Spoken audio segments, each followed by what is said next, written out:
I was in police academy when I sent that email to Ariel. I was going to be a cop. I gave up TikTok. What happened? Tell me. The core of the story that you told is you weren't honest with yourself. Anytime something doesn't perform well, it really gets at my opinion of myself and the story I tell myself about my value in this world, which is a problem for a lot of people right now. Kept talking to Ariel and he was like, hey, ESPN's great, but they don't really know the show. They don't know what this thing is. So can you come just sit with them and tell them what you know so they can get a sense of me and they can get a sense of the show? Has Elon Musk helped or hurt Twitter? It's so funny.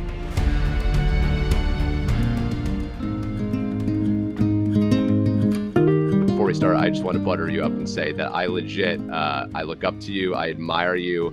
I was watching you on stage last night at the live show that the MMA Hour did in New York City, just observing you and your mannerisms. And you're so, obviously, we know you for being very loyal to our guy, Ariel Helwani, but you never take credit. You always deflect. You deserve a lot of credit. You've accomplished a lot, but you are always one to make others look good and hype other people up. So I could go on and on about hyping you up, but I just want to say thank you for being here and thank you for being you. Yes, I'm extremely uncomfortable with all the praise, but I appreciate it. I've learned to take compliments better. It's not something I'm very good at because I do like to share it, and I feel like it's kind of a collaborative thing. But thank you. I didn't know some of these things. I think some of this has gone a little bit unsaid, but maybe more like felt and things like that. But I'm really happy to be here. Always love talking to you. And yeah, let's do it. Okay, before we get into the MMA and social stuff, there's a couple of things I want to talk to you about. First of all, I was shocked yesterday when I saw you. First time I've seen you since I think this time last year. You Yeah. look much different than the last time I saw you. You look like sure. you've lost some weight. You look really good. Why did this happen? How did this happen? Yeah, I'm a black, white, all or nothing person. By personality, it's kind of my mannerism, and it's how I approach problems, and I get focused and I attack things, and that's a double-edged sword because when I'm in hedonism phase, I like to call it, and I'm just eating whatever the hell I want and not exercising, I go all the way in. I'm eating whatever I want any time of day, not thinking about my health. And it hurts me. And obviously, I blow up and I just feel bad. There was a certain point,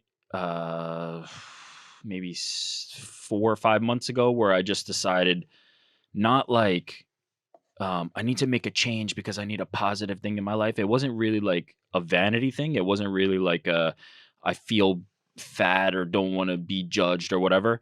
It was much more of a I've eaten every shitty meal I could possibly eat. What more is there to do? Like I'd sunk to the depths of doing everything I could possibly have wanted to do and decided now I'm going to switch the other way. And it happens frequently for me. I've done that maybe 4 or 5 times in my life where I just switch it. So I go from absolute worst end of the spectrum to just super dedicated, exercise every day, super strict diet, and that's the only way it can kind of maintain is Interesting. one way or the other. I cannot do moderation. It's not So a what you're doing right possibility. now is not sustainable and you will inevitably go the other way. That is my prediction. That is my feeling of what will happen. I'm going to try at some point to do moderation, but right now I'm still so focused and motivated that I'm not wavering. Like I'm still in that phase where I can do what I'm doing and continue it.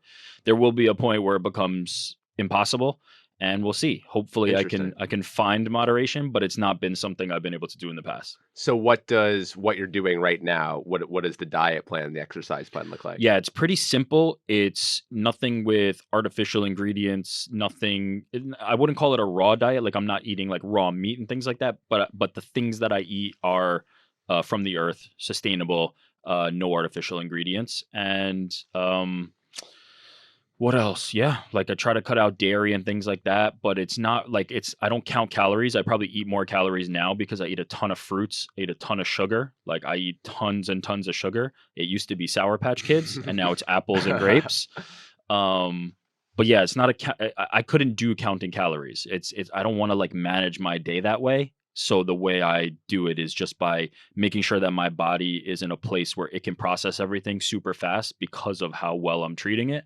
And so I just eat whatever I want at not whatever I want. I eat within the restrictions of that diet I'm currently on, whatever I want.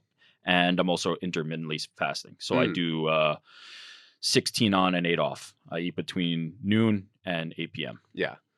So it's so interesting to me that you say that you kind of do the extremes at both because don't you just feel so much better how you are right now? Like when you're eating whatever you want and you're not moving, you're not exercising, like that doesn't feel physically good or mentally good, I'm sure. So why do you go back to that if you feel so good right now? I feel great. What inevitably happens is you get tempted by one thing, and because of my personality, I just go further and further down the rabbit hole. So I'm like, oh, I can have a few Sour Patch Kids, then it becomes a bag, then it becomes 5 bags, then it becomes whatever I Wow. want, and it happens slowly. The bounce back happens quick. Like I can lose weight very quickly. I can take it off Yeah. in like 2 months. I've lost like 50, 60 pounds. I can do that. I've Wow. done that multiple times. The decline happens a little slower because I'm just like doing it and my body is trying to fight it. And then eventually it just all falls apart. And then I don't feel the like, I feel gross until I'm way too deep into it. It happens so slowly that I don't even recognize it's happening. Wow. Okay, so you are a father of 3. Yeah. Which is Is a good motivator to Yeah, like keep yourself exactly. healthy. I was gonna say, is any part of this you're trying to set a good example? There was a time, no, not necessarily. My kids have pretty good eating habits. My wife's good about that. And there was a time where I was concerned about my health and said, like, the last time I probably got into the better shape was I want to be here for my kids. It's an important thing. And then I kind of just like have been able to do this so many times that I felt like a comfort in it. I'm now 36. I'm starting to feel like maybe this won't happen forever, or I can go that way and then go back. So maybe moderation has to be the way moving forward. But yeah, I've been fortunate that like I'm able to get myself physically healthy like pretty quickly. Maybe that won't always be the case. So yeah, it would probably be a good idea to like be around for my kids. Probably.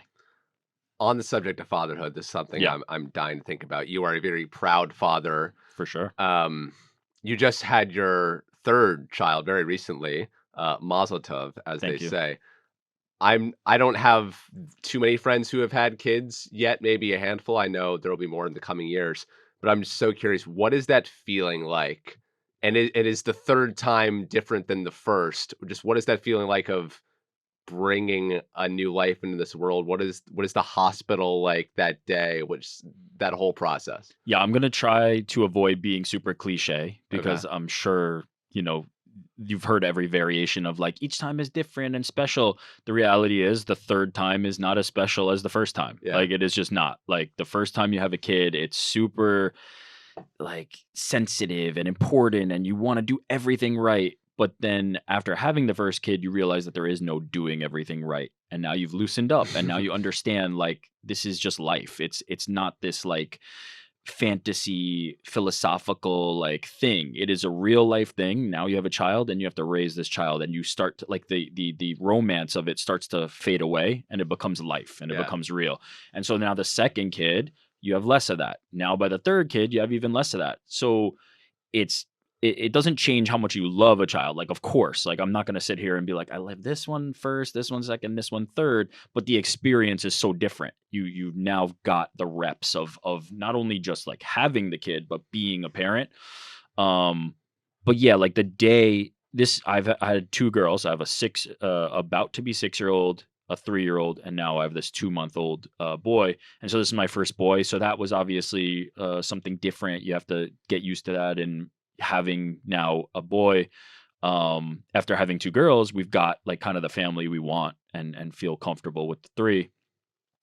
So it's just getting used to that life. The day in the hospital was interesting because he came a month early, Oh, and he was expected to be a month later, and my wife just went into labor, and that hadn't happened with the other two. We were pretty close to when they were supposed to be born, the other two, and she had natural births. And this time we had to have a C-section because he was breech, which means his head was like facing downward. So they had to get him out. And that can be a little bit hairy, but he yeah. was real close to full term. Like he was 36 and a half weeks, and it didn't like there were no ill effects and anything like that, thankfully. And we were super happy about how everything turned out. The hospital's great. We've had all three kids at the same hospital. And then it just becomes like life. As I said, like I literally from the hospital, was planning, okay, how am I going to go to work on Monday to go in studio and host the MMA hour with Connor Burks, who you mentioned, who I work with on the MMA hour, because Ariel was out and I Oh had an yes, that's obligation. So I right. literally 2 days later turned around and went to the city. And as I'm on the show, my wife is texting me like, "Wrap it up, hurry up, because I need to go back to the hospital so we can get discharged." So I had to Wow. run right back to the hospital, and then we were leaving. So yeah, there's like I'm not a like super emotional romantic person. I'm much more logical and kind of, practical. So while I love my kids, I think of the life, the larger picture of how everything fits into life and how we manage those things much more so than like the feelings of it. Like, sure, there's elation, sure, I'm happy, like it's one of the days I'll always remember. But then I move on. Like, life continues after that. So when you had your first kid, I'm really curious to know how did the first kid change your life in the sense of your work? Because you're very career driven. You work in a space, the media, that requires you to be always on. MMA is intense and never stops, and Ariel is intense and never stops as well. So, Yes. how did that first kid kind of change your approach to the way you work? Yeah, it taught me a lot about selflessness. Like, I've been a pretty like selfish person. That ambition, that like motivation, I definitely have that. I have a high motor. Like, I like to go, go, go, but it's selfishly motivated. Like, it's for my own Right. passions, my own pursuits, my own career advancement, all that stuff. Like, I can play with a team, but if I'm moving towards something, it's for me, right? Like, it's for what I'm going toward and what my goals are. And having the first kid, the second kid, and now the third kid has each been a lesson in like, their things come first no matter what. And you'll hear that all the time from parents. I mean, we talk about Ariel Helwani. He's a living example of like, the kids always come first. There's a job here. Sorry, it's my daughter's birthday. Can't do it. That's like a simple practical example, but from an emotional IQ perspective, like, it doesn't, like, no matter how much I want to post this thing on social media or do this thing that's required, if my kid's crying right there, that's going to always take priority. So it really like focuses you. I actually think it helps in both realms. Like, it's not a take away or detract from the career. It actually just helps you like prioritize. You really Mm, have to learn how to prioritize properly, because there's so much going on in your life. And the reality is that needs to be addressed and this needs to be addressed. But sometimes that hierarchy is hard when you don't have those priorities aligned. And now I can place everything really, really well into that system. mm. So I've been in the camp for a while now of saying, you know what, I don't know if I want kids. And this is really a trend among my generation as well. Like we're having less kids, and a lot of us are having no kids at all or have no desire to have kids at all for a litany of reasons. For me, it's just like, you know what? I'm really career driven. I love traveling. A kid completely changes the scope of your life and what you're allowed to do. It's a massive responsibility. Also, we all say like, "Oh, it's a tough world out there right now. I don't know if it's a responsible decision to bring a kid into this world because it's so ugly and crazy at this moment." Um, where do you obviously, like, you have 3 kids, but what would you say to someone like me, my friends who are like, "You know what? Kids just not for me." Like, don't really see the benefit there. Yeah, I've seen all ends of the spectrum. I was somebody who knew early I wanted to have kids and wanted to have them earlier than I ended up having them. Like, I thought by 25 maybe I'd have some kids. But what I've really learned is like picking these arbitrary like signposts and markers doesn't do anything and doesn't benefit you. Like, you can set goals, that's fine. Like, setting goals is fine, but if you're going to be heartbroken or disappointed or not be able to continue with those goals if you can't meet it at the exact time frame that you need to, they kind of are too constricting. Like, if you feel now like you don't want to have kids, you might change your mind, and you made that goal when you didn't want to. Yeah. Now the goal has to change. Now things have to be loosened up, and I don't like the idea of that constriction. So I would say I know a lot of people who said they would never have kids, and then 5 years down the line do. Mm. I know some people who said I'll never have kids and stuck to it, and even surgically, made steps to not have kids, and understandable. Like, But I think it's the type of thing that you're looking at a long-term decision in a snapshot Mm. moment, right? You're thinking about this thing right now in the structure of your life right now. But if somebody dropped a baby into your lap tomorrow and you had to take care of it and you had to still continue with your life, you'd find a way. There'd be a way to do it, and it wouldn't, I would like to think that high functioning people, and I consider you a high functioning person, you'd find a way to figure it out, and life would go on, and maybe it would be the best thing that ever happened to you. But I also don't believe in like the idea that like you have to have kids. Like I'm sure there's a certain sector of people out there that like, Yeah. we're on this earth to populate and continue to grow the population. I'm not that person. Like I think it's a very personal Yeah. decision. I've had people tell me that, Troy, you're a good person. It's your responsibility to bring Yeah. more good people into the world. I don't believe that personally. Um, but I do believe like my life has been enhanced by having kids, and I feel like it's more that, right? Like I can give my testimony to it. I can attest to the idea that like kids helped me, but that doesn't mean it's going to help everybody. That, like as I said, it helped me focus, it helped me prioritize, it actually enhanced the work product. But if your life feels too complicated and you're like, I'm not ready for that step right now, I don't feel like that's a bad decision. I feel like that's the right decision to make in the moment. I often think when we trust our gut, when we make decisions that like we're not second guessing, we're usually right. Like I think that first instinct is usually the right one. When I spoke to Connor last week, we talked about New York City. I'm sure he's talked to you about it. He has a love-hate relationship with Yeah. the city. You're a New York City guy. Your nickname on All Ariel's love. show is NewYorkRic. Yeah. Be honest with me. Like, you've been here for how long have you lived in New York City or New York City adjacent? So I've lived in New York City for a total of, let's say, 34 years Wow. out of the 36. Two I spent in upstate New York in Whereabouts? Carmel. Like, Oh, yeah. so I was in, because I would commute to Bristol. We worked in Connecticut. Yeah. I would commute to Bristol, and my wife would commute into the city. So even then, I was like ancillary, like I was on the Yeah. outside. And now I'm on Long Island. So like I consider that New York, but when I was proper New York City living, I would say that people from Long Island and upstate were not New Yorkers. So why are you so ride or die New York? It's just the best city in the world, and for me, I'm somebody who, when something needs to get done, I'd rather do it right now. I don't like to put things off. I'm not a big procrastinator. I was at a time in high school, and then after maybe college, I started to realize like the big downside of procrastinating, just losing the focus, and the things start to pile up. I'm a list guy every single day, list of things that need to Mm. get done, and I knock them off. And if I knock off 3 of the 5, the 2 stay for tomorrow, and then I just keep going. So New York is a city where if you need to do something right now, if you need to get things done because they're on your list, you can get them done at any time of day, 24 hours a day. There's somewhere in New York that you will be able to accomplish whatever it is you need. And the places that make me feel like that are the places I tend to gravitate toward. Las Vegas is Mm. another one where I feel like things are open, life is happening, and it's not like the world is asleep. The one exception is my favorite place in the world is Hawaii. And Really?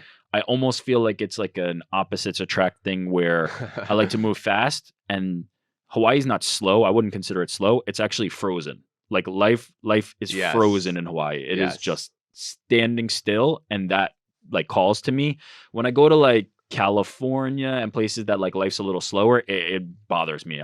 I get anxiety because they don't have anxiety. But Hawaii does that for me. But most of the time, I tend to gravitate toward like busy, bustling, moving places because I just want to move. I just want to get stuff done. Where in Hawaii? Personally, I love Maui. Okay. I have some. My wife's family lives on Maui. In fact, Oh, no my way. father-in-law is visiting right now from Maui. He's staying with us. Is she And, Hawaiian? She's not. So her father and her sister independently took vacations to Hawaii, and then both moved to Hawaii. Wow. So everybody kind of fell in love with it.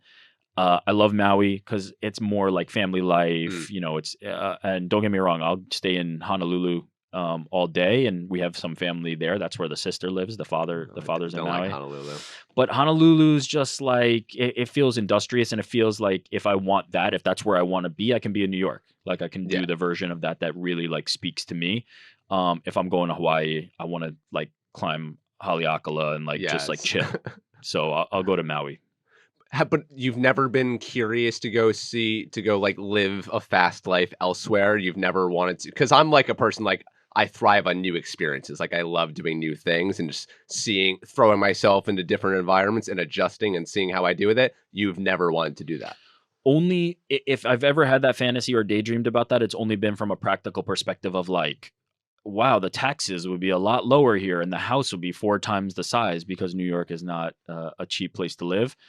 But other than that, no, like what anything that I could think to offer, it's in New York or it's in Hawaii. That's really it. Like I'm gonna go to Hawaii. That's the one place that has something that I cannot get here, that I cannot do here.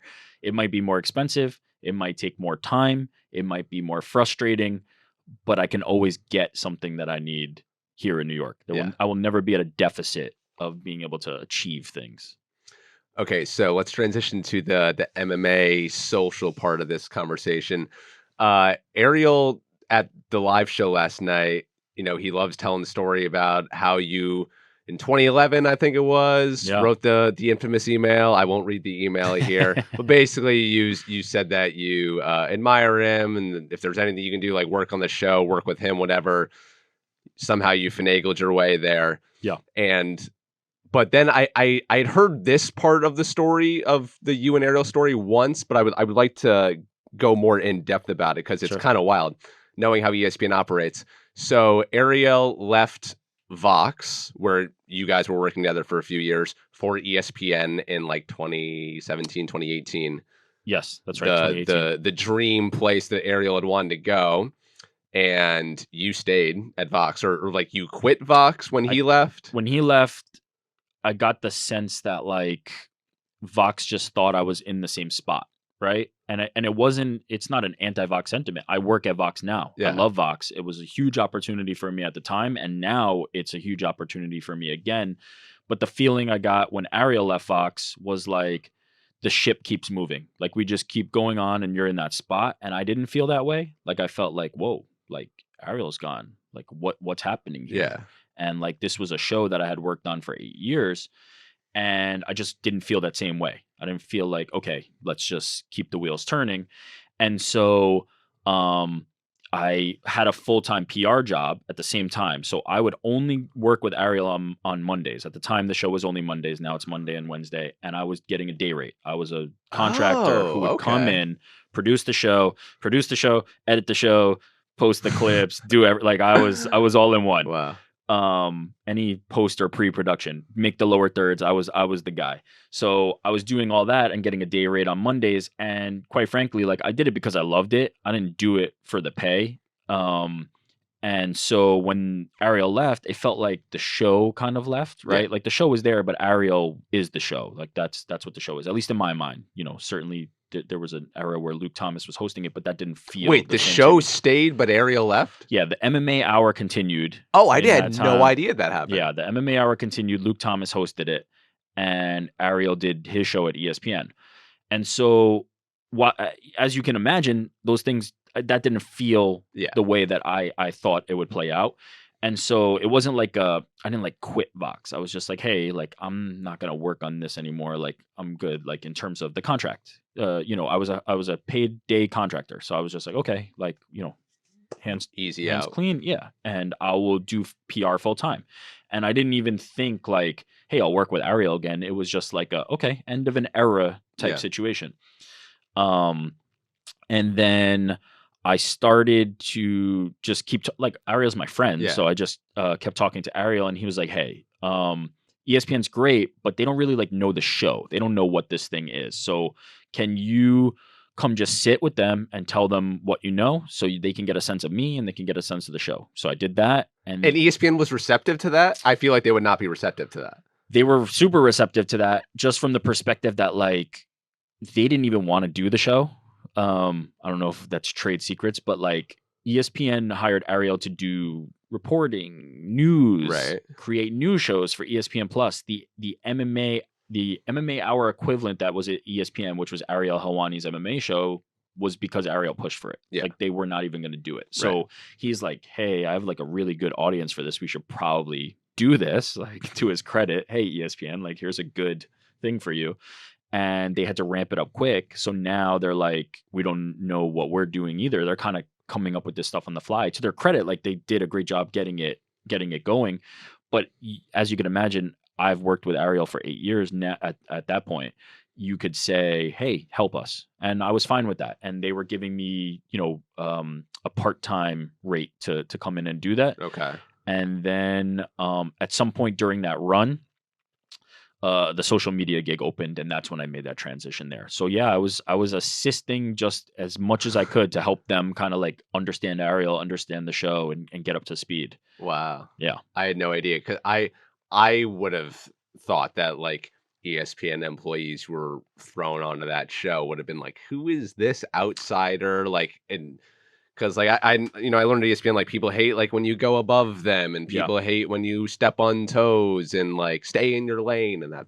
Yeah, so there's a lot of credit due to a few people there. Glenn Jacobs, who oversees Who I ran into in MMA. the elevator the other day, by the way. I would love to run into him. I haven't seen him in a bit, but he's a great guy.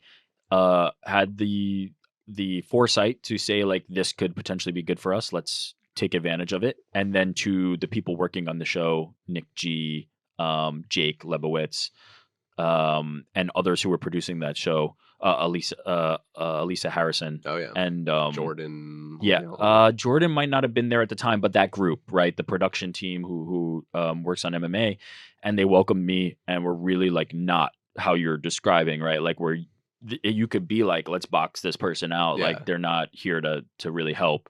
But it was like a small staff, shorthanded, and like every little bit can help. So to their credit, they were super receptive, and it worked. And I'll say, like, I didn't go in with the expectation of like working there. I really didn't. Like, I was like really pretty sure I'm gonna do PR. Like, I was like, okay, I'm in this.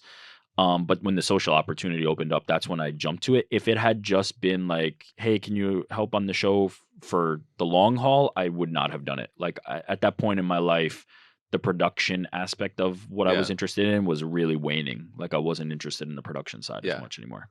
So you've been working in MMA for 12 years now. Yeah. I am amazed by that. I'm about to hit like my 5-year anniversary of working in MMA.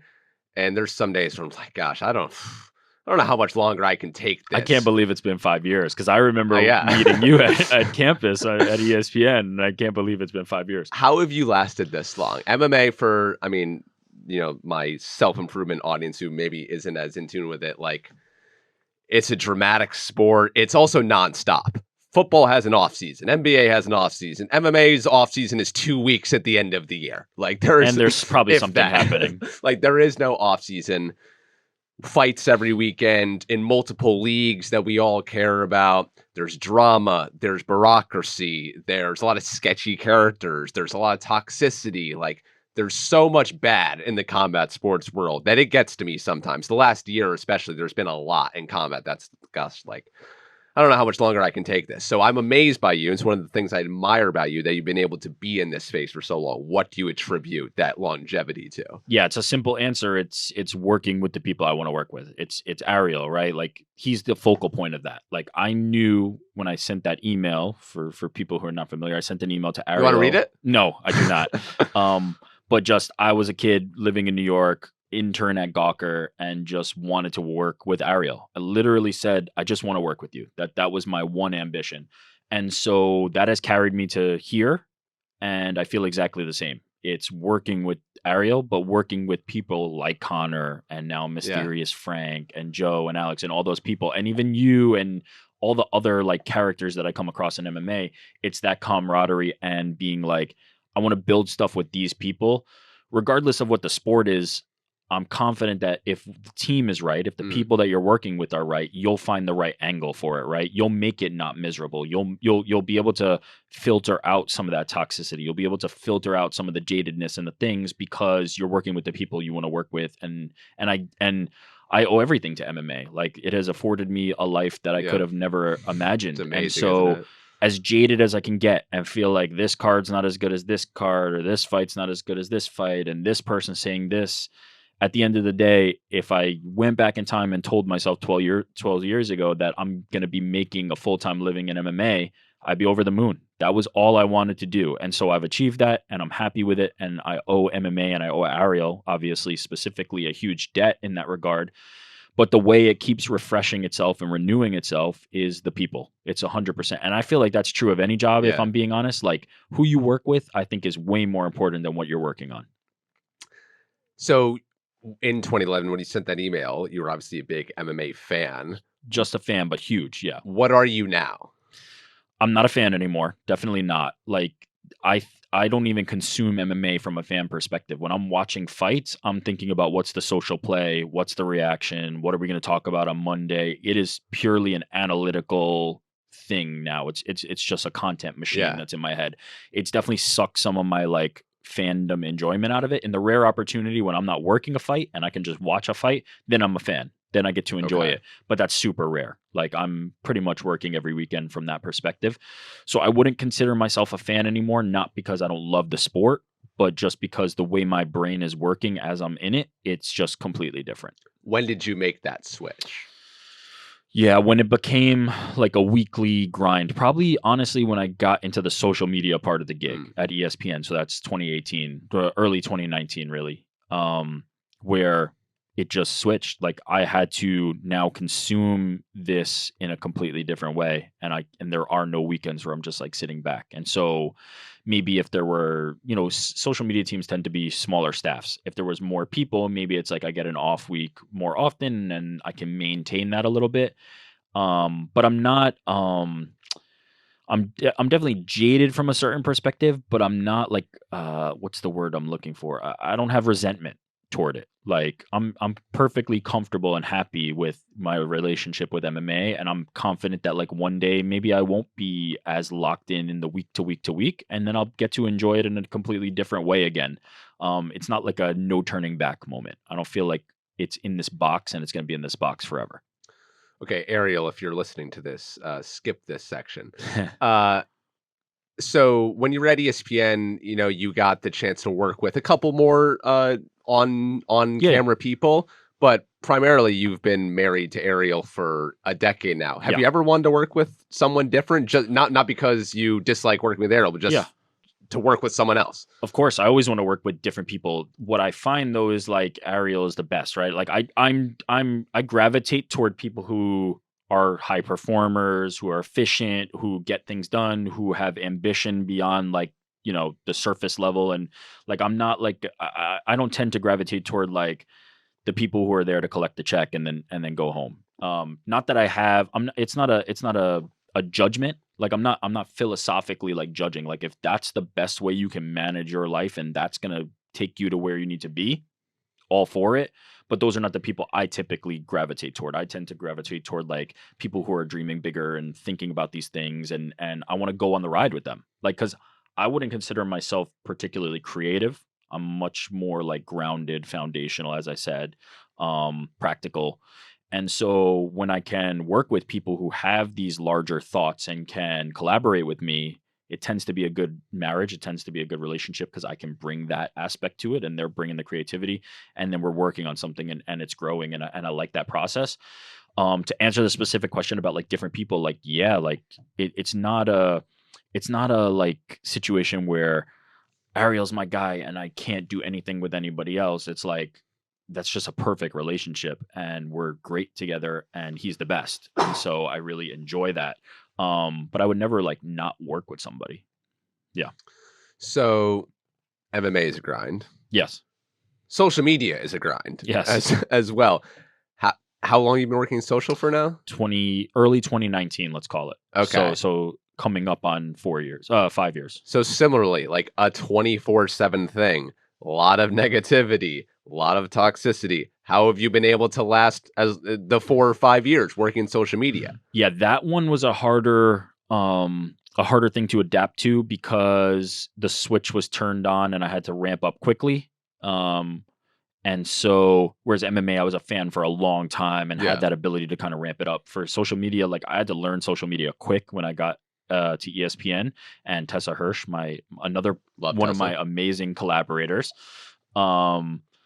taught me that part of it. I taught her some of the MMA aspect of it and the fan base and the community, and she taught me the nuts and bolts of how to do social media, Nice. and so did the rest of the ESPN team, who's great. Like Yeah. I had a awesome time at ESPN. I know stories can be mixed. My experience at ESPN was Also loved amazing. it. Yeah. Yeah. Um, and so I ramped it up quick, and that like it burned hot, and I was like, wow, this is the best. I love social media. You know, it's great, and it's been a great career for me. But yeah, it can be taxing, the idea of being locked in and on all the time. So I think it's that thing that I said, like working with good people. Like I work with good people now. Uh my direct report, Jose Youngs at MMA Fighting, is an amazing dude, an amazing social media person, an amazing everything. Like he does on camera work, he also records, and he's just fantastic.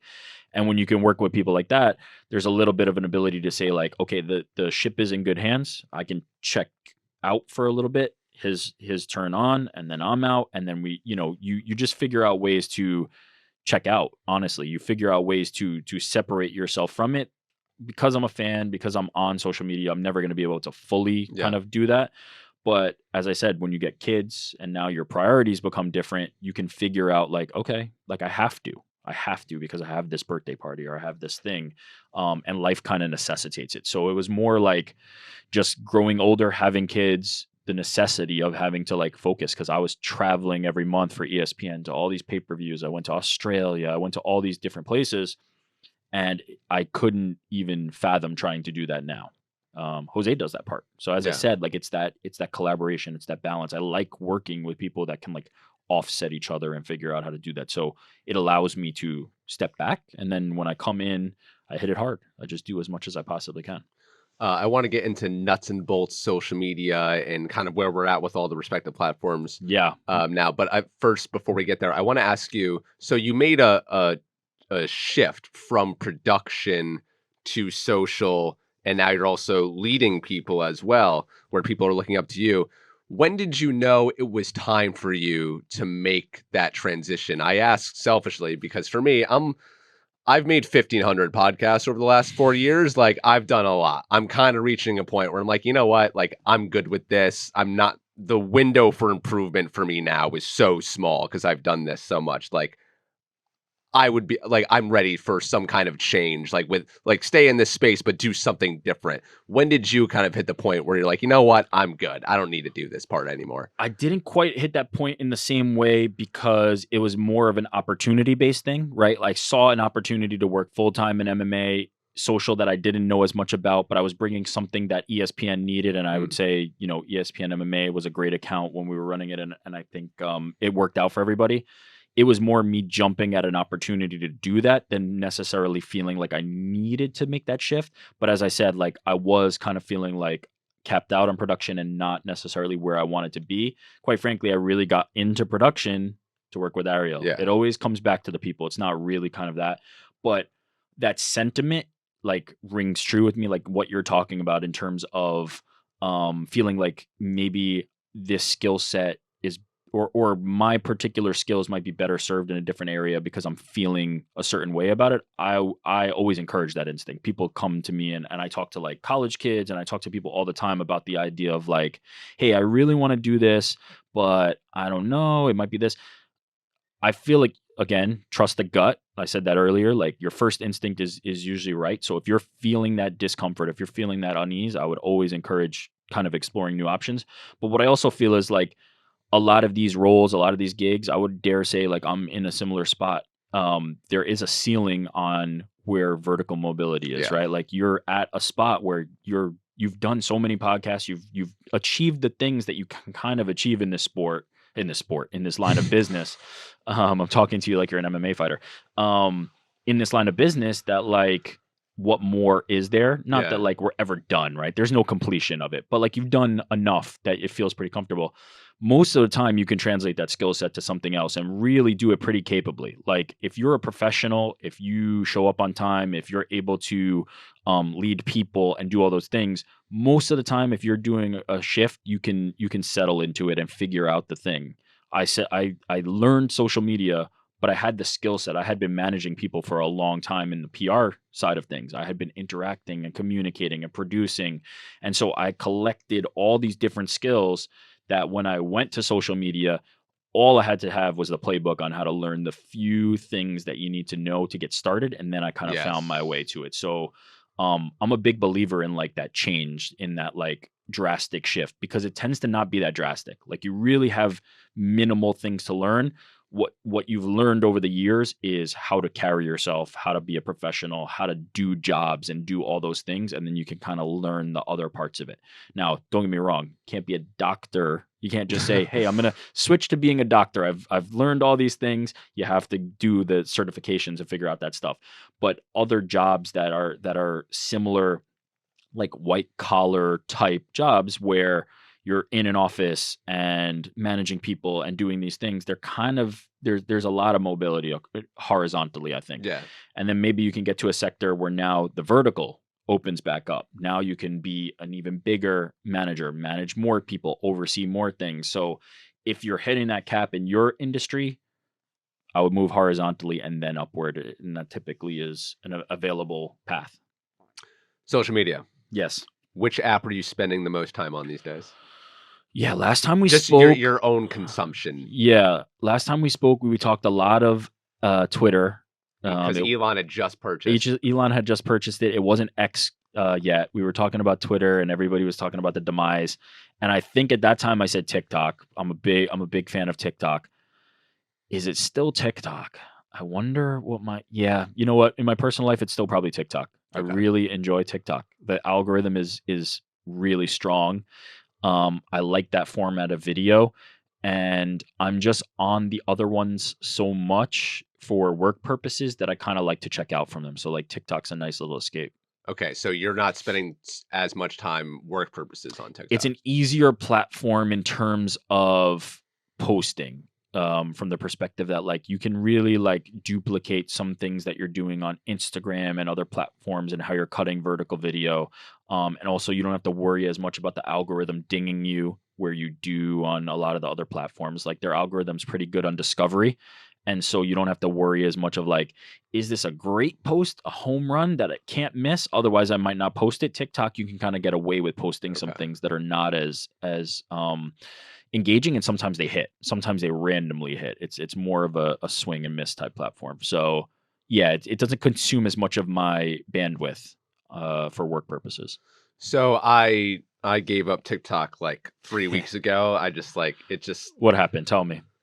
nothing. So I was creating like like around the publish of my book, like I really ramped up just kind of like my own like one man media company here, and like I have a guy help me out with social as well. But like I'm posting on Instagram, on Shorts, both like long form YouTube videos, like the podcast, and then like on Story Reels, LinkedIn, like everything. But then I found myself like on TikTok, you're trying to find the way to be the most engaging, to grab the attention in the first 5 seconds, which really what you're doing is you're trying to manipulate humans. Like you're trying to get psychologically at the hardwiring of people's brains to try to make them watch your video. And so I was coming up with these ways to do that. And it was working a little bit, but it felt so inauthentic to me.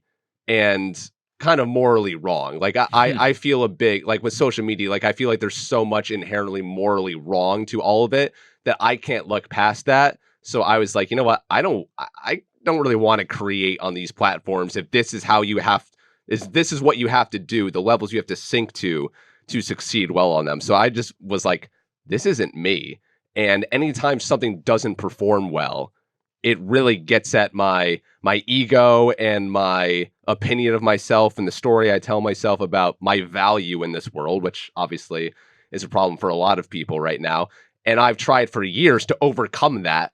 But again, it's something that is so baked in psychologically that you cannot like in an endorphin rush that comes with likes, like you can't overcome that. You can't overcome the feeling of being liked and accepted by the tribe that is baked into who we are as human beings. So I was just like, you know what? I can't overcome this. Like I just have to like you with being like all in on being healthy and not. I'm like, I'm either all in on or I'm all out on this thing. And so I just kind of like hit a point where I was like, I can't do this anymore. Does the fact that you can logically unpack that soften it in any way? Like, as you're looking at the likes, do you go, well, I understand like what's happening here. You seem to have a really strong grasp on the idea of like why the things are moving in the way Yeah. that they're moving. Can you not separate the emotion from that? Can you not divorce it and say like, yeah, it's not getting likes, but that's because it's not in the algorithm and it it wasn't picking up steam, or maybe this one was picking up more steam for the reason that you said, like I put forth a good 3 seconds in the beginning and it hooked people and yada yada, and not necessarily be as tied to the emotion, or they're just so intrinsically linked that like if not enough people like this, I feel like bad about it because you're understandably like putting all your soul into it. Um and so I get why, like when the metrics don't perform the way that you're hoping they're going to perform, I understand that emotional sting. But is there, what I'm asking is like, is there the moment after that where you can go, okay, I've had the emotional response to this. Now I'm having the logical response to this where I'm going to change this thing or that thing or keep doing the same thing, even to say like I'm just going to persist. It's really my resistance to it all is really the moral feel to it. Yeah. So Because I hate these companies. I hate TikTok. I don't like Meta. I don't like any of them, really. I yeah, love Spotify. Spotify's a great tech company. But otherwise, they're tearing us apart. They are, and again, I know, I'm speaking to someone who is ride or die social media, but yeah, I think they're tearing us apart. I think they are, coupled with the phone addiction, like I think they are making us be so collectively less present, making us more anxious. Everyone, I was talking to Connor earlier, like we have like this tick where we just like check the phone, check the phone, check the phone. Like you run into any discomfort in your day, like someone sends you a message you don't know how to respond to, an email you don't know how to respond to, like you're met with some work problem, like, well, let me just like forget this problem and like open up the phone. And it has made us so unpresent, and like our lives are just passing us by. And that's like a lot of like what I write in my book and what I will write in future books is how to make the most out of your life. And I think it's the phone and the apps on the phone that are making us enjoy our lives far less. Now, there's many benefits to it. I've made friends off of Instagram. I've gotten dates off of Instagram, like, and I can have friends all over the world, which is great. But I think the negatives outweigh the positives. can I ask, you may not know the answer to this question. You may have had to be in this scenario. If you had been, let's say you went viral, you Yeah. took off, if the success on social media was there, not even necessarily from like a now I'm a celebrity perspective, but just like you're getting the engagement you want, the things are moving. Do you feel the same way? Do you make the I've same thought decision? about that as well, where I've said, you know what, like if this video got 200,000 views instead of 200, like would I still feel Yeah. this moral conflict? I would feel bad because it's like, well, this isn't like I don't want this. Like I don't want to be an influencer. I don't want to be a social media star. I would still hate social media regardless. I would feel less bad about myself in terms of like, oh wait, people actually like me. Like all Yeah. this time, I think people don't actually like me, but I would still feel not good about like, gosh, this is what I have to do to get people to care about me. Yeah. Like I would feel it would feel like good with that dopamine hit in the moment, but when I lay my head to sleep at night, I'd be like, gosh, like I just wish I could get people to care in a different way. Yeah. I get that, but I totally get that. And all what you're saying like tracks. I'm on the same page. I feel like it works in the reverse too, where you don't have to be so down about the lack of the engagement. It's the same thing that you said, like you have the instant dopamine hit, and then you go, it's kind of still morally corrupt. In the reverse, it's kind of like I threw this out there, it didn't work. People still like me. I'm still okay. I think it works in the reverse too. You can you Yes. can you can hit that level where the metrics don't matter. Like if you're putting out good content, if you're putting out stuff that you feel like it really speaks to people, and even if it's 200 people watching it, those 200 people may really enjoy it Yeah. and it may impact them, and you can still feel good in that sense, and you can still feel like you provided something to the world. I don't think the metrics matter. It's my business. I Yeah. work in social media. The metrics obviously matter, but I do think as we move away from like good content and into that more like marketing realm, social media has become less authentic, right? Yeah. Social media is now a tool, is only a tool. Yeah. And right, like we're not getting that as much of that content.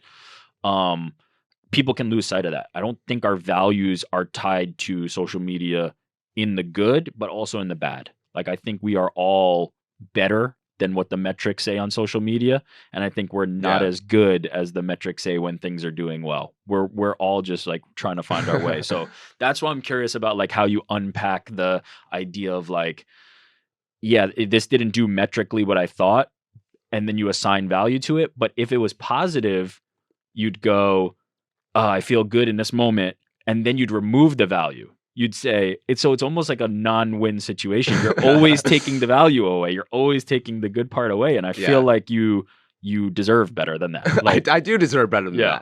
that. But I just remove myself from because again, like I've been creating on social media. Like I've gone like in and out of periods of like going hard Yeah. and then stepping back. The going hard always being like, gosh, like I know I can do this. Like I know Yeah. I'm smart and like I think I'm pretty decent on camera. I have good delivery, and I was making some pretty good videos for the past few months that I was really proud of, but they just weren't performing. And so I was like, gosh, and ditto with the book as well. I set very low expectations for the book and the book sales.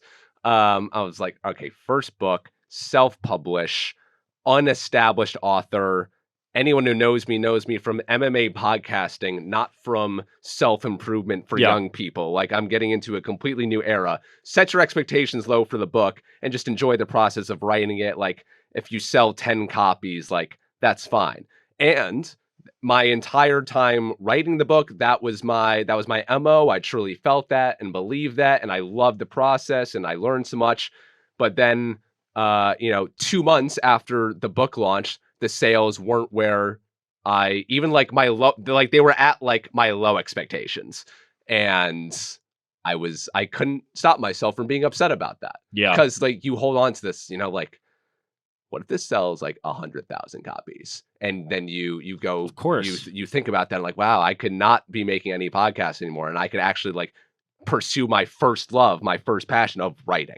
Of course. Of course. I feel like the issue is not necessarily the platforms. I think me. they have It's me. I'm the problem. in a sense. I think they have their issues, and everything you've said, I don't disagree with. In terms of like what the platforms are doing and how that like you're speaking for so many people who are like feeling the same thing in terms of like I'm putting all this great content out there and I'm not getting rewarded for it. The game's kind of rigged. Like the reality is there's a very finite number of people who are gonna really pop big. Yeah. When like you're being fed the ones that went big, but you're seeing the same ones over and over again. There's a lot more people who are posting these platforms and getting zero Right. traction and feeling the exact same way. That is the vast majority of us. So they have their problems, no doubt. But I feel like the core of that, the story that you told is you weren't honest with yourself. You said, I'd be happy if I sold 10 books and I'm going to enjoy the fuck out of this process. And then you got to the low number, you were on the low end, and you were like, fuck, it didn't sell the 100,000. You're grading yourself against the highest possible expectation instead of that one that you established at the beginning and said you'd be happy with. I think it's awesome that you wrote a book. I'm sure the people who bought it think it's awesome. Yeah. Like you should be happy. That should be the bar. That Yes. truly should be the bar. And I feel like it's a discrepancy between what you told yourself and how you really felt. And now you're there's a common theme I'm seeing with the social media and this. You're judging yourself at a level that is higher than you initially set out. I stick to that. Truly. Yeah. And book number one. But it's so hard because I get it. Ego is I the get enemy. it. I get it. I try. That's the one thing. Like if I say like to anybody, like the one principle I live my life by most is honesty. When it comes to my kids, when it comes to my relationships, when it comes to myself, I have to be honest with myself. I have to be honest with them, or everything kind of breaks down.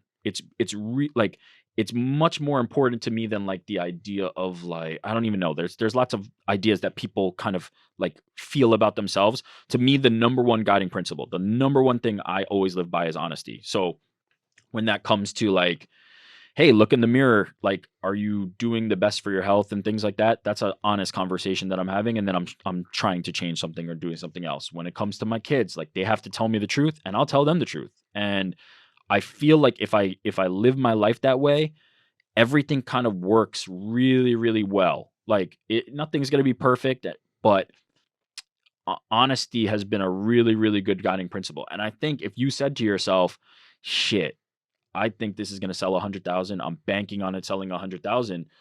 Whatever it did, the disappointment would actually be less. The disappointment would actually be less than if you said to yourself 10, but you weren't like you really, really did not mean 10. Yeah. And I think that the same is for social media, because I think you're good on social media. I think it's valuable content. I think your friends enjoy it. I enjoy it.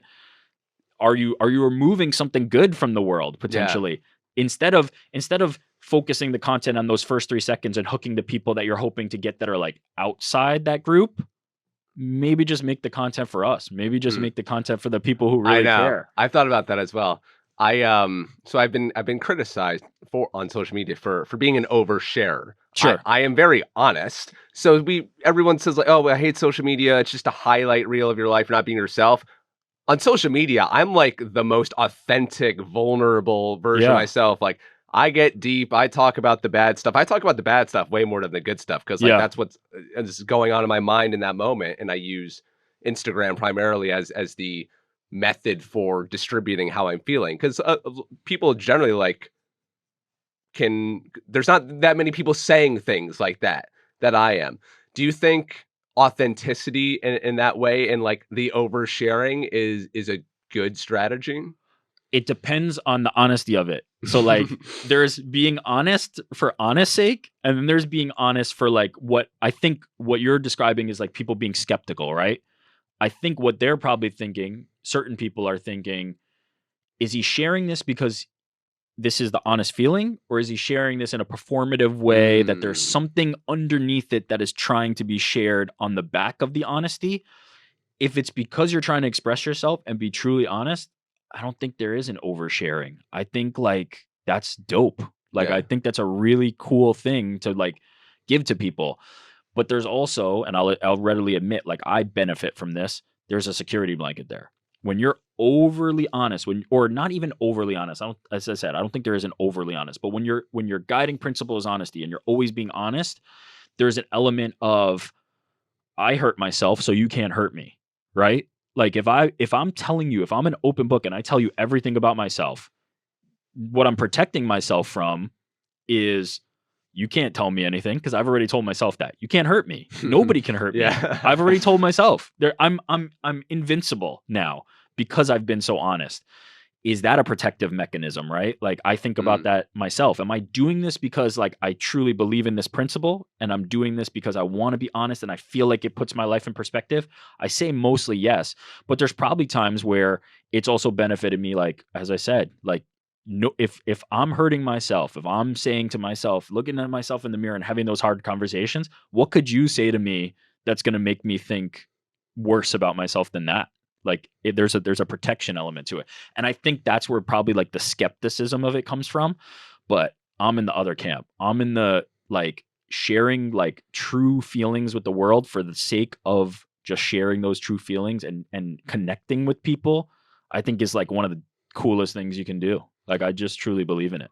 Okay, so if you, social media guru, were advising me, someone who wants to use speak in a way, write in a way on Instagram, on all these platforms, just to get people to be honest with themselves and to be authentic and to live a life without regret and to be more present, all these messages that I believe in, what is the social media strategy you would devise for me?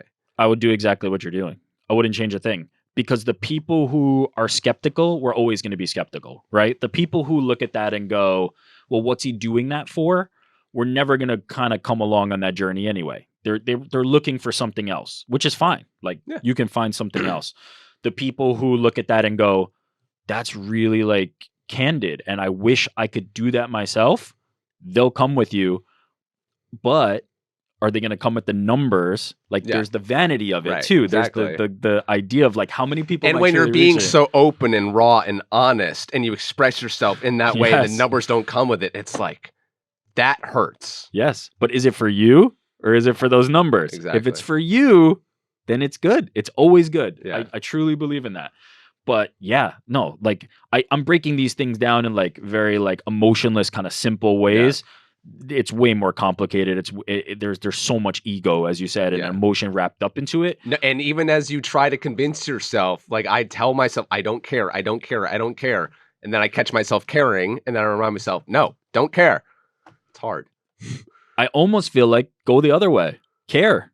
Like let yourself care. Like if the gut emotion, if the first feeling is like, no, I actually do care what you guys think about this thing, guide it that direction. If the first instinct is like, I'm going to share this, and if nobody likes it, I don't give a flying, like, this is my thing, go with that too. Like the people will be attracted to it, but it's only going to be those people who were always going to be attracted to it. Like we're really just like putting up signals. We're just like, this is me. And then people are like, hey, I like that. Hey, I like that. Some people it's like, here's me with a Rolls Royce. Hey, I want to be in cohorts. I want to be in a community with these people who have fancy things. But then there's other people who don't. There's other people who want something completely different. And the thing you spoke about like the idea of like social media being a connector is so cool and so important. And like we can do that. But the scale, if you're looking for scale, it may not come. Right. The other stuff might work better for scale. The like flashy, quick, sell out, whatever the bucket you'd use to put it into. Like I feel like I'm losing my soul because I'm doing this thing. That probably will attract more people. Right. But will it attract the people that like that you want? That the message that you're sending is really going to be. It's a complicated. It's a dicey. It's a fraught thing. I don't post a lot personally on social media. Like I just don't do it. I mostly do. Pretty much primarily do it for work and post pictures of my kids. Yeah. It's very thoughtless. Is it like I'm protecting myself? Like, like I just don't, I don't have anybody that I need to communicate with that I can't text or do this thing. Like I'm not looking to, I have a good community. I'm not looking to build it out. So I'm not searching in that capacity. Okay, so let's talk TikTok. Sure. Not for me, but for the people listening to this who want to get big on TikTok. When we spoke this time last year, you maintained, and I imagine it's still probably the case, correct me if I'm wrong, TikTok still remains the #1 best platform for virality, for getting your messages out there, for blowing up overnight, if you will. Yeah, and just for growth in general, because the other platforms are more mature. It's just one of the newer ones with obvious upside, and also reaching demographics that the other ones kind of touch but don't get as much into. So yeah, I would still recommend, like, if you're looking to make the quickest impact and reach new audiences, like TikTok's going to be the spot. So when I was, in my TikTok era and scrolling, I was getting served a lot of like TikTok guru videos, like do these 5 things and you'll blow up on TikTok and change your life forever. I never know who to believe. When we're talking TikTok, you're the guy to believe. So if I ask you the question, what are the elements of a successful video on TikTok that doesn't go viral, but that just does well? What would you say? Yeah, there's ways you can kind of game the system, right? As you've talked about, like you can do something, you have to engage quickly because most people are going to hit it and just pass by if you're not getting them in the first couple seconds. People want to connect. The stuff that does well is like super visually engaging because it's a very visual platform. It's a full screen platform. And so like if you're giving them a lot of things to look at, what I often see even is like somebody will just put a tweet, but underneath the tweet, they're putting a video of like cars going down a ramp and things like that. They're stimulating. They're grabbing your attention no matter what. So if they just put a tweet in the middle of it, you're going to skip. And so it's that visual element. It's getting them quickly. There's the element of like interest in just the subject, right? Like if you're doing something about something that a wider swath of people is interested in about than a niche swath, you're gonna have differences of how quickly that's gonna go. So It's those elements. Like it's kind of common sense to a certain degree. What usually happens though is people think like, well, I'm a special snowflake and Right. whatever I'm posting is the best thing and everybody's going to love it. And the reality is it's just not going to happen, Yeah. as Same we way in said. podcasting. Yeah, the vast majority are not. Like that's just it. Like everybody's creating content for these platforms and very few people are actually doing that. I would almost argue rather than being on like one specific platform because of the sake of like I got to be on TikTok, platforms that cater to what your thing is and what your message is, if you can't run the other ones because you want to focus all your time and energy into it, I would say do that. That's a much better Yeah. strategy. So I want to noodle on what you said about being visually Yeah. engaging and having things to look at on the screen. Like I see a lot of videos where it's like, okay, let me throw up this B-roll. That's like it doesn't really advance too much the story of what you're saying, but it's just something for the viewer to look at. And then like there's all these like little widgets that you can throw on the screen, like these little pop-ups that Yeah. come up for 2 seconds and then disappear. Like, is all that stuff that you should be doing? Yeah, probably. Even if it's not like super relevant, or it's relevant to what's being said, but it doesn't like advance because like I'm going back to like news, like when we were studying journalism in school, it's like, oh, like I'm doing this news story, I'm doing this VO, like let me show the traffic that I'm talking about. Like it corresponds to what you're Sure. saying. Yeah, if your goal is to deliver content that is like the most, what's the word, professional, I don't know what word I'm trying to really grab here, then probably not. But if your goal is numbers, if your goal is reach, if you're like it just depends on the goal. Like if I were to make something and my goal was I want to give this person the best possible look at this, the most informed version of it, I wouldn't be putting bells and whistles that are necessary, right? But if my goal is I want this to go as far as possible and reach as many people, now you start to introduce that element. And it's not dissimilar to what you're talking about, like feeling like you needed to tailor the content in a certain way to get the maximum reach. Where if you just did something different and take a more like straightforward approach to it, it might be better content, but it might not hit as hard. So like, yes, if that's what you're like, if the reach and the engagement is the goal, then yes, like you need to like constantly be moving it. Everybody puts captions on their video now. It's giving you something to stare at. Yeah. It's giving you something to read that's constantly refreshing and moving.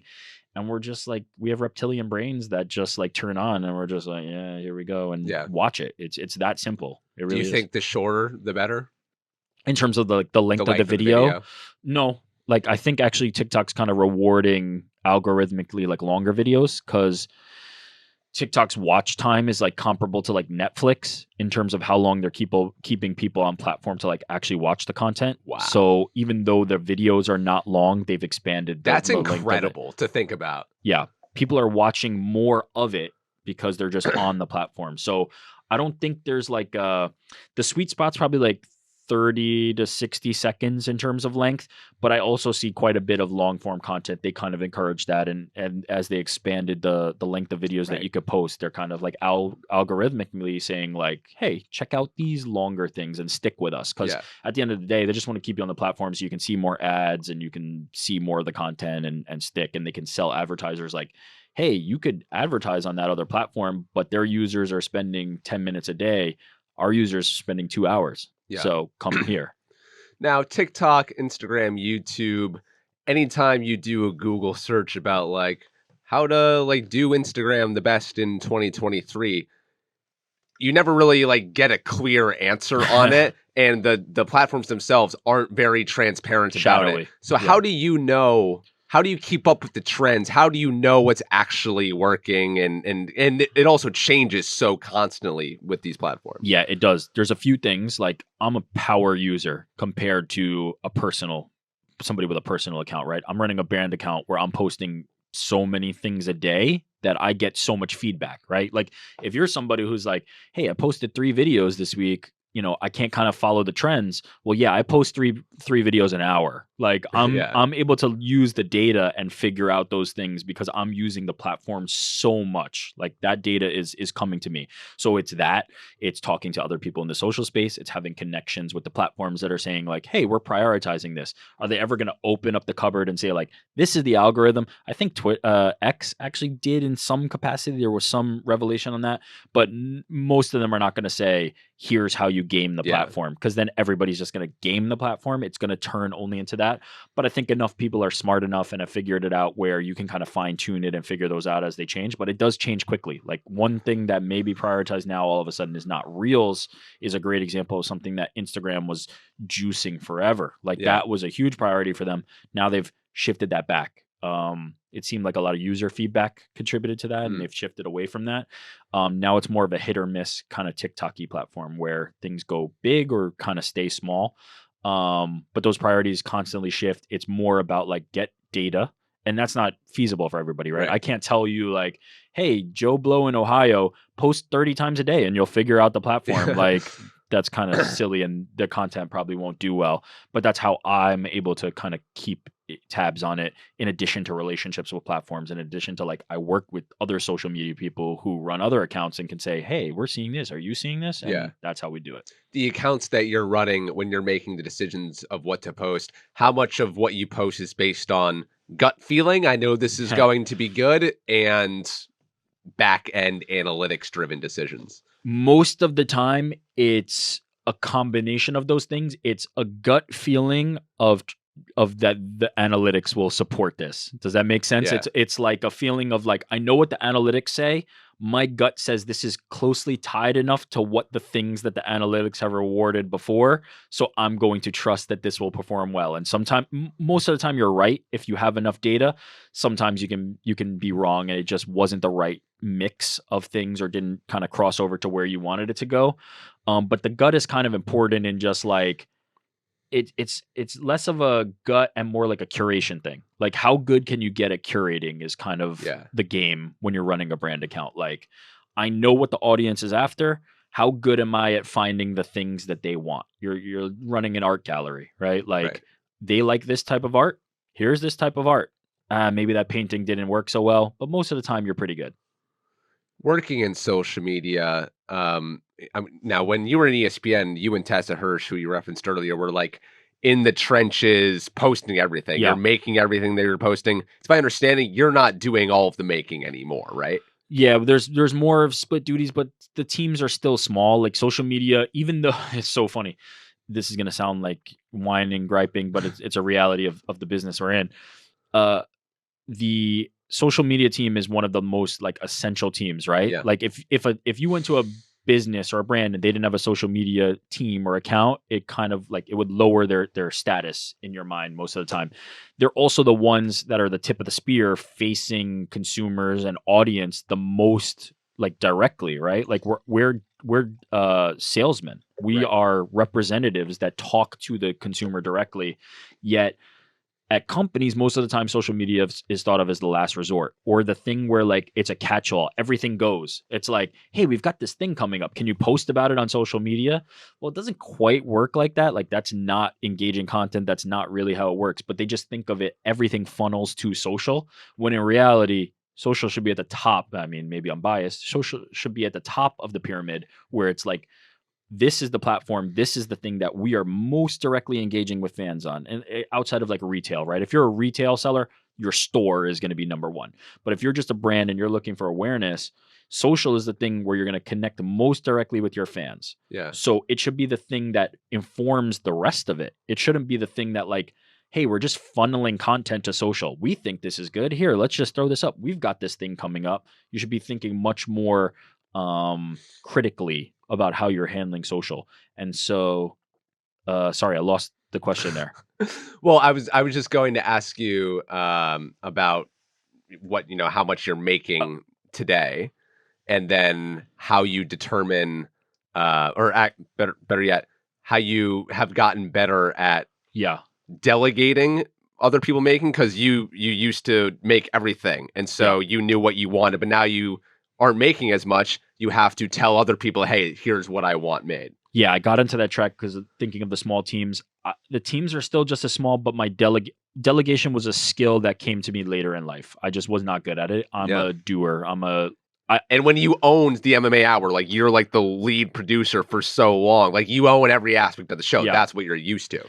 I'm used to controlling the things. I like things the way I want them, just as like my personality type. Like when things are out of place, I get uneasy. I like to control. I'm definitely somebody who likes to be in control.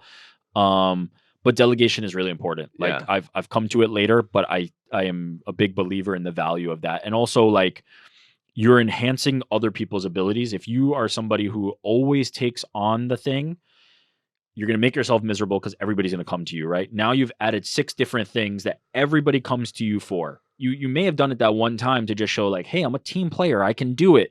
Now you're the person for that. And now you've added all this additional responsibility. But what you've also done is take reps away from people who are underneath you that need to grow, that you're kind of trying to groom, or people on your same level who are your peers, who are your colleagues that could be capably doing these things. And you also lose the diversity of thought. Like now you're this one-stop shop and you're running things this one specific way. You're losing the collaboration. You're losing the diversity of thought. You're losing the creativity that you could have had elsewhere. Maybe it doesn't go the way you want. Maybe things don't go perfectly, but 5 other times everything went better because you're not the only one thinking about this problem or guiding this issue. Yeah. Delegation is definitely something I've been doing a little bit recently. And I'm like, why am I just coming to this now? It is so Yeah. much better to just take it off your plate. And honestly, like for me, like with podcasts, I've been delegating some podcast editing recently. And it just like feels you get better because like when you're so in the trenches making so many podcasts, like you're not really thinking about what you're doing. You're just on autopilot doing. So when you lessen the load a little bit, it makes you just actually like think more creatively about what it is you're doing. Because like when you're just doing, because you're so busy, you have so much on your plate, like you're not really improving, like you're just doing. But when you lessen the load, you can actually like, wait, how can I get better at this? Yeah, you can zoom out to the big Yeah. picture. I think a common thing, and this was true for me, I don't know if it was true for you, is it's going to take me less time to just do this quickly than teach somebody.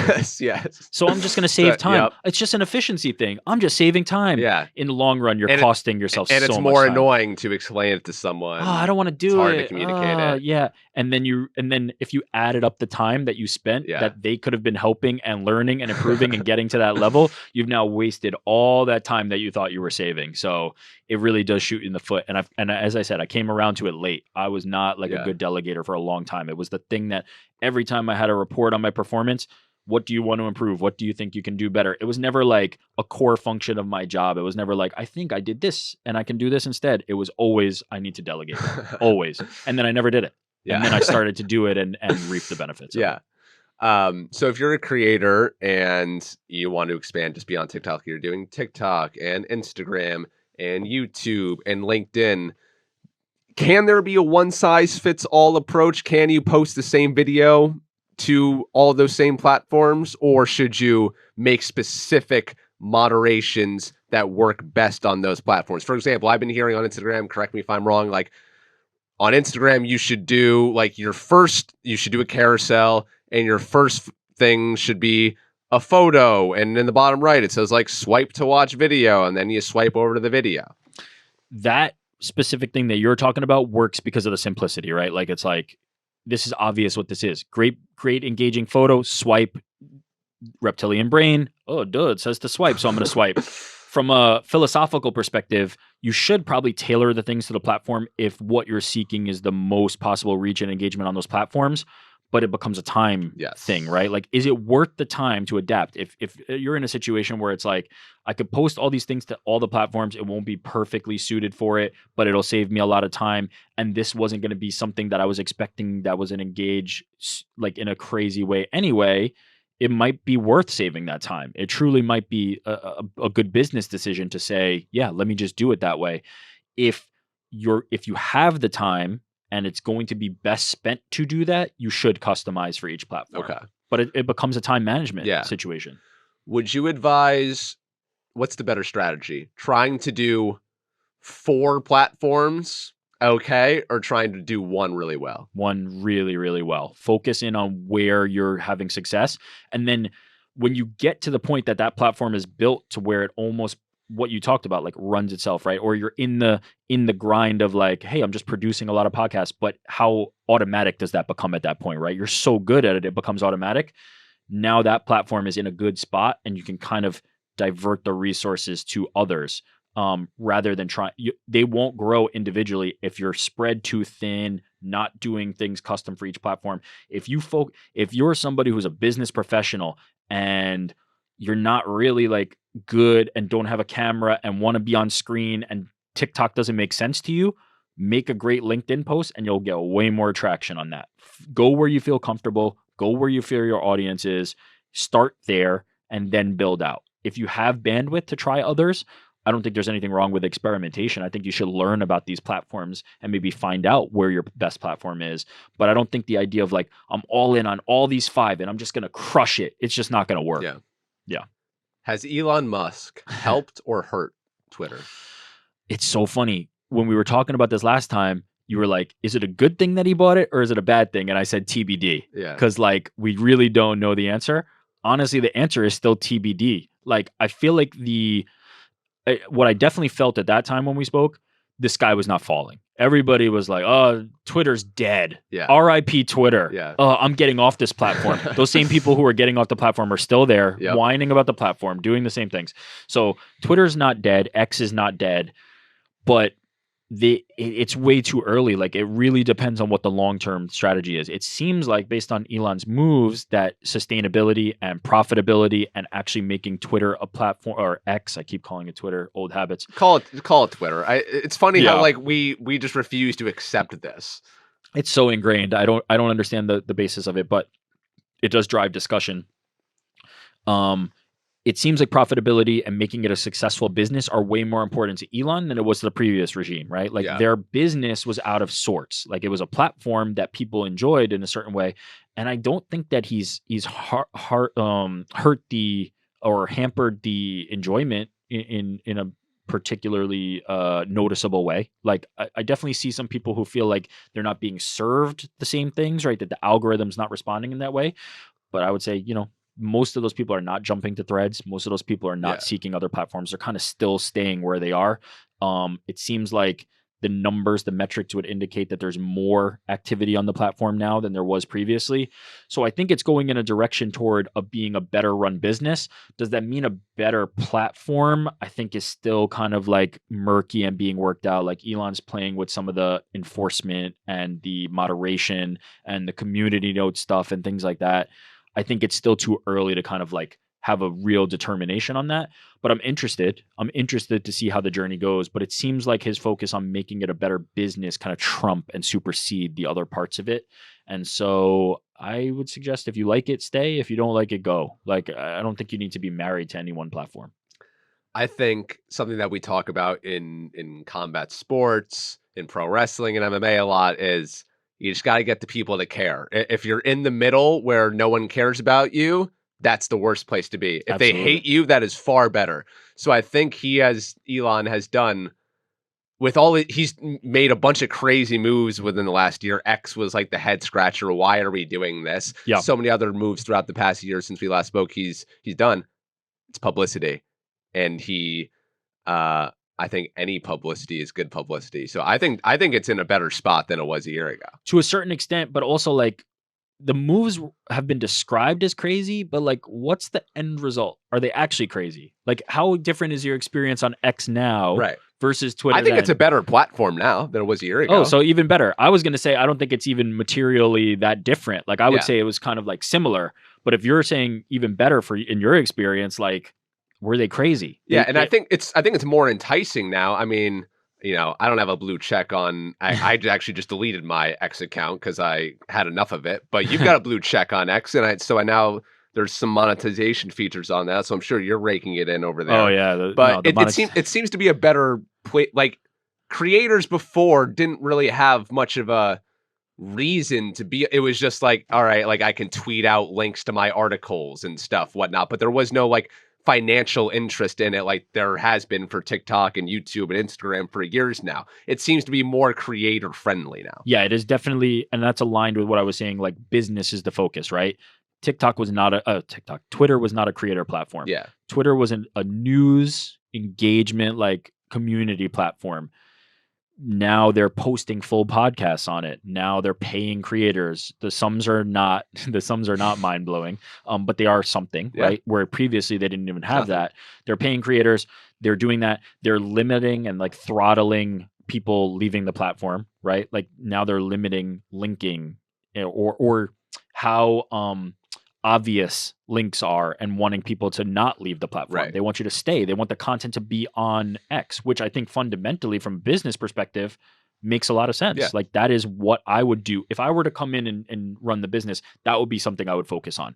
I don't want people linking to YouTube videos. I want the videos to be on my platform. That is the best way I can attract advertisers and keep people on my platform. So that part of it makes sense to me. And I think that it is a good decision.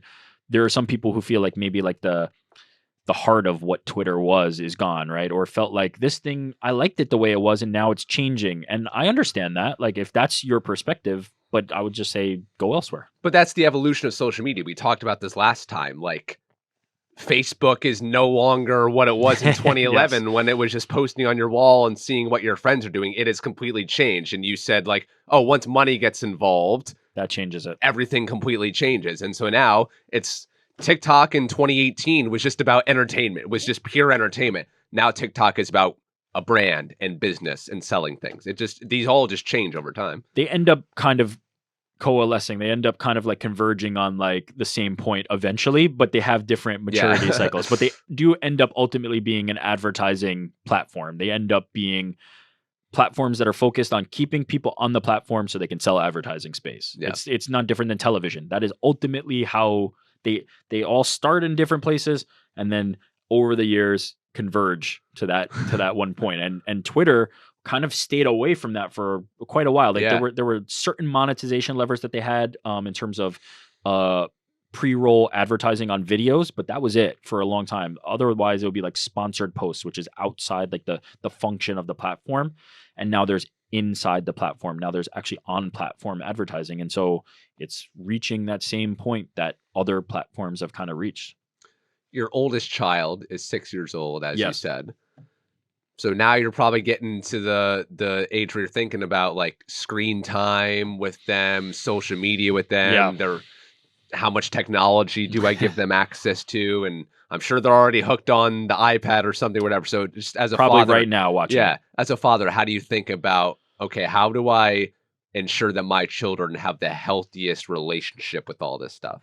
I have to say, it's hard to do now when they're not, like, as cognitively Yeah. aware, right? It's hard to have a conversation with a 6-year-old who has an iPad to say, like, you can't really use the iPad. They love the iPad so much. It stimulates that thing. It's simple. And it's also so easy for me as a parent to be like, I got to get this thing done. Take the iPad and watch it.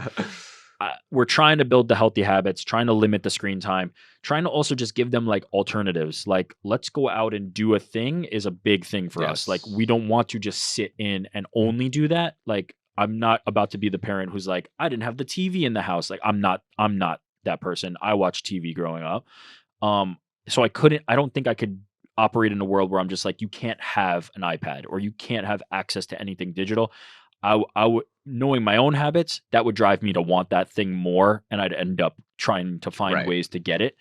But just from a practical perspective, it helps me as a parent. My kids at their school learn on iPads and, like, also are getting education on Yeah. iPads, and I think that's a good thing to mix in, where it's like, this is not just a tool to watch YouTube. Like, it's also a tool where you can learn and you can do those things. So I think it's more for us, for my experience, about supplementation. Like, do other things. Let's go out. Let's read. Let's do books. And then we also do iPad. And it's just about, like, keeping that mix healthy is kind of that.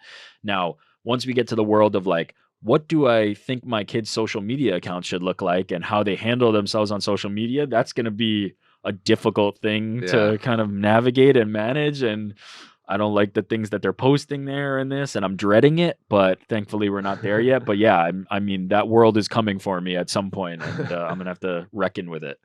Back to you and your own consumption. Sorry, like, I have such a Yeah, frenetic mind; it just bounces around. Um, I've noticed in the past 5 years or whatever, I would say, as there's just been more platforms, and as I work primarily online, when I spend so much time online, I have noticed, like, we say this cliche, like, "Oh, the younger generation, their attention spans are getting shorter, they can't focus." Like, I legit have noticed that, like, Yeah. I cannot do the deep work that I was capable of in high school. I can't lock in like I used to be able to. I get distracted very easily. I task switch a bunch. Have you noticed that within yourself? Has that Oh, happened yeah. to you? Yeah, I can still, as I said, like, my mind and the way I operate is still very, uh, on, off, yes, no, black, white. So when I need to lock in, I'm really good about Okay. locking in, but it comes with a actual, like, A conscious a effort? Like, conscious I have to make effort. a conscious effort, like, put the phone in the other room, do not disturb everything. I'm disciplined enough that it could just be as simple as do not look at the phone. Like, I don't have to hide it. Like, I'm not like I could when it comes to the diet, I could be sitting in front of a cake right now. It wouldn't tempt me at all because my resolve is strong, my discipline is strong, but I just won't go get cake. It's more that. So it's like I just won't use my phone. I'll know, hey, I'm locked in on this thing, not using my phone. I'm not somebody who needs to, like, store it away, but I completely understand that instinct. They probably have better moderation than me too. They're probably a little better in the middle and more well adjusted. But I know my limitations, but it is a conscious, like, I need to lock in now. This goes away because I'm on my phone as much as anybody, as you could Yeah. imagine, because of work, and I also enjoy, like, doing things on my phone. But I notice it. It is definitely conscious. It is definitely something that has shifted. Um, but I also expect that. Like, I understand that this is the world as it's evolving, and these things are more available to us. That, like, it's kind of how it's gonna go. Is that scary? Is that good? Probably not, but, I understand it. Like, I accept it. Okay, so 2 more questions. Yeah. I wanna look forward, I wanna look backward, Okay. as I often do. Let's look forward.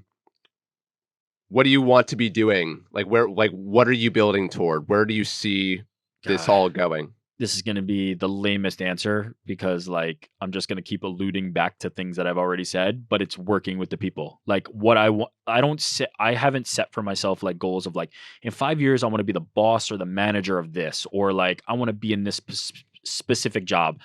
To this point, I've already accomplished things that I wanted to accomplish, right? It was really cool to work at ESPN. I love being back at Vox.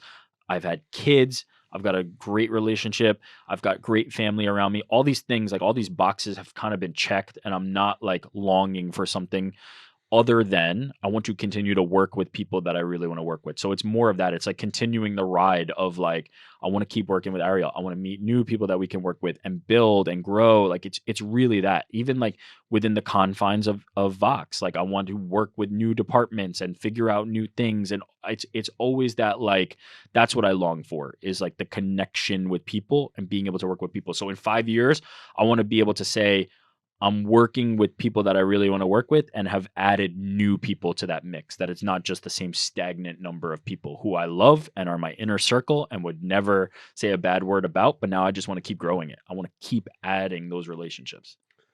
What does 2023 Eric Jackman tell 2011 Eric Jackman before he sends that email to Ariel? The advice I always give is to send the email. So I've already done that, right?